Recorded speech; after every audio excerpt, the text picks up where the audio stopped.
Fatigue, tiredness. This is probably one of the most common complaints or concerns that I see walk through my doors. And there are literally hundreds of reasons to be tired. Some of them fully justified. Some of them you are fully aware of, related to sleep, stress, kids, caregiving for a loved one. There are a million reasons why you could be fatigued. Now, most people have the intuition. They have the feeling that this fatigue is different. This doesn't just line up with the run of the mill. I only got 6 hours of sleep last night, or I went and played hockey late last night. It affected my sleep quality. Fatigue is deeply personal. It is essentially when it's interfering with your ability to do your tasks. So to take care of your kids, to do your workouts, to go to work, to perform adequately in your job.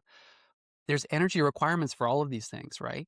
And so if you feel like you are so fatigued that you don't have the ability to show up in the best way in any of those domains or all of those domains at the same time, that's the warning sign that you need to go get some testing.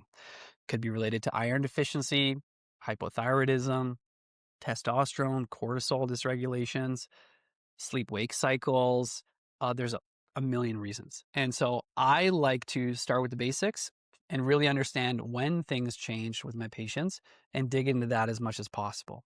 Of course, there's other reasons for fatigue that are just going to pass, right? So you could have an infection and that's going to pass, right? You could be going through grief and that's going to pass. Potentially, you do need some support throughout that process, but you know it's different. There's somewhat of an explanation around it. And so what I like to encourage is I like my patients to be honest with whether or not they're just they're getting used to fatigue and that's becoming a part of their normal to the point where they're not even paying attention to their body anymore. That's very common, especially with my mothers out there and my fathers out there. But so I like to pay attention to that. If you're just getting used to fatigue and that's your new normal, I still think you should talk to your doctor about that. But first and foremost is when you first feel a drop, that's when you should have a conversation with your doctor. This is not normal and I can't explain it. So let's have a conversation.